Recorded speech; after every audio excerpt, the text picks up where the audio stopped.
nothing without my work. With my hands I softly weave little dreams in every bead. Copper pearls and stones so bright, I turn them into rays of light. Every pace I make with care, a touch of love is hidden there. Through my art, my heart shines too. Each little jewel feels pure and new.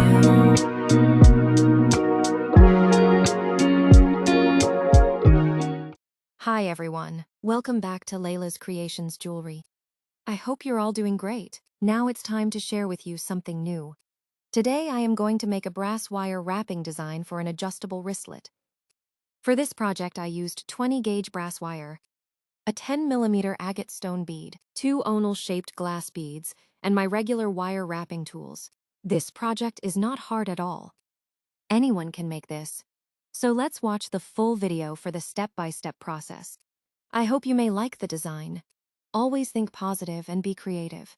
Have a nice day. Thank you.